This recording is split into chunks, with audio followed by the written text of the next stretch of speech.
कार्तिक मास के शुक्ल पक्ष की नौमी तिथि को आंवला नवमी का पर्व मनाया जाता है। इसे अक्षय नवमी के नाम से भी जानते हैं। मान्यता है कि आंवला नवमी के दिन व्रत रखा जाता है, साथ ही आंवला के पेड़ की पूजा भी की जाती है। ऐसा करने से सभी पापों से मुक्ति मिलती है और कष्ट भी दूर होते हैं। इस साल आंवला नवमी का पर्व 2 नवंबर 2022 बुधवार यानी वेडनेसडे को मनाया जा रहा है। तो चलिए जानते हैं आंवला नवमी की तिथि, शुभ मुहूर्त और पूजा विधि और इसका क्या महत्व है, इस व्रत को क्यों किया जाता है। इस दिन महिलाएं आंवला के पेड़ के नीचे बैठकर संतान प्राप्ति और उनके अच्छे स्वास्थ्य के लिए पूजा करती हैं। इस दिन आंवला के पेड़ के नीचे बैठकर भोजन किया जाता है। आंवला नवमी के पावन दिन व्रत कथा को पढ़ने या सुनने का भी विशेष महत्व होता है। ऐसा माना जाता है कि कृष्ण ने बाल लीलाएं छोड़कर अपनी जिम्मेदारियों को समझा था इसी दिन और मथुरा का त्याग किया था, इसलिए उस दिन को आंवला नवमी के रूप में पूजते हैं। तो आंवला नवमी का जो शुभ मुहूर्त है वो जान लेते हैं। आंवला नवमी जो है मंगलवार की रात को 1 नवंबर 2022 मंगलवार की रात को 11:04 से शुरू हो रही है और आंवला नवमी जो की तिथि समाप्त हो रही है 2 नवंबर 2022 बुधवार को रात 9:09 पर। आंवला नवमी की पूजा का शुभ मुहूर्त सुबह 6:30 से लेकर के 12 बजे तक रहेगा और ये अवधि जो है वो 5.5 घंटे की रहेगी। अब चलिए जानते हैं कि आंवला नवमी के दिन पूजा कैसे करें आंवला के पेड़ की। तो चलिए अब जान लेते हैं पूजा विधि की आंवला के पेड़ की पूजा कैसे करनी है। सबसे पहले सुबह उठ करके स्नान आदि से निवृत्त हो जाइए। उसके बाद में आपको आंवले के पेड़ के नीचे जा कर के बैठना है और वहाँ पर ही आपको उनकी जड़ों के वहाँ पर उनकी पूजा अर्चना वंदना करनी होती है। वहाँ पर बैठ करके आपको आंवले के जो पेड़ होता है उसके अंदर जल के अंदर कच्चा दूध मिला करके और फिर उस जल को अर्पित किया जाता है। इसके साथ ही उनको रोली, चावल, फूल माला ये सब कुछ अर्पित करे जाते हैं और उसके साथ ही आप भोग लगाया जाता है। इस तरह से आंवला के पेड़ की पूजा की जाती है और पूजा करने के बाद में उस जो पेड़ होता है उसकी जड़ों पर 8 बार कच्चा सूत या फिर मोली को लपेटा जाता है।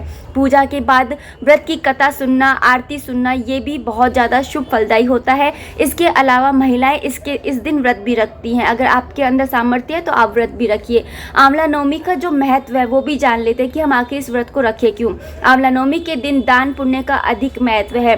माना जाता है कि कार्तिक मास के शुक्ल पक्ष की नौमी तिथि से लेकर कार्तिक पूर्णिमा तक भगवान विष्णु आंवले के पेड़ में विराजमान रहते हैं।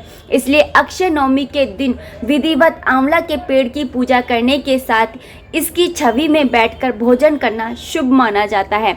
इस दिन आंवला के पेड़ की पूजा करने के साथ 108 बार परिक्रमा करने से सभी मनोकामनाएं पूर्ण हो जाती हैं। तो चलिए जानते हैं कथा।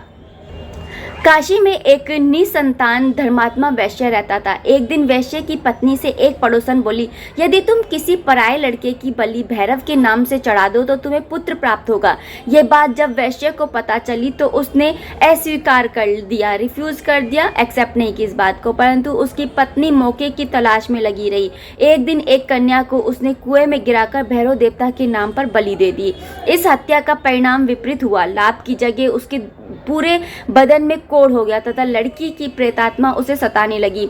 वैश्य के पूछने पर उसकी पत्नी ने सारी बात बता दी। इस पर वैश्य कहने लगा, गोवध, ब्राह्मण वध तथा बाल वध करने वाले के लिए इस संसार में कहीं कोई जगह नहीं है। इसलिए तू गंगा तट पर जाकर भगवान का भजन कर तथा गंगा में स्नान कर, तभी तू इस कष्ट से छुटकारा पा सकती है। वैश्य की पत्नी पश्चाताप करने लगी और रोग मुक्त होने के लिए माँ गंगा की शरण में गई। तब गंगा ने उसे कार्तिक शुक्ल पक्ष की नौमी तिथि को आंवला के वृक्ष की पूजा कर आंवले का सेवन करने की सलाह दी थी। इसलिए ही कार्तिक मास के अंदर आंवले का सेवन करना बहुत ही ज़्यादा शुभ फलदायी माना जाता है। लेकिन रविवार वाले दिन आंवले का सेवन कभी भी नहीं करना चाहिए। जिस पर महिला ने गंगा माता के बताए अनुसार इस विधि को आंवला वृक्ष का पूजन कर आंवला ग्रहण किया था और वह रोग मुक्त हो गई थी। इस व्रत व पूजन के प्रभाव से कुछ दिनों बाद उसे संतान की प्राप्ति भी हुई। तभी से हिंदुओं में इस व्रत को करने का प्रचलन बढ़ा। तब से लेकर आज तक यह परंपरा चली आ रही है। तो ये थी आंवला नवमी की संपूर्ण जानकारी। उम्मीद करती हूँ आपके लिए यूज़फुल रही होगी। आपको अगर कोई भी कुछ भी समस्या हो, कुछ भी पूछना हो तो आप कमेंट बॉक्स के थ्रू मुझे कमेंट कर सकते हैं। मिलते हैं नेक्स्ट वीडियो में, तब तक मुझे इजाज़त दीजिए। राधे राधे, हरे कृष्णा।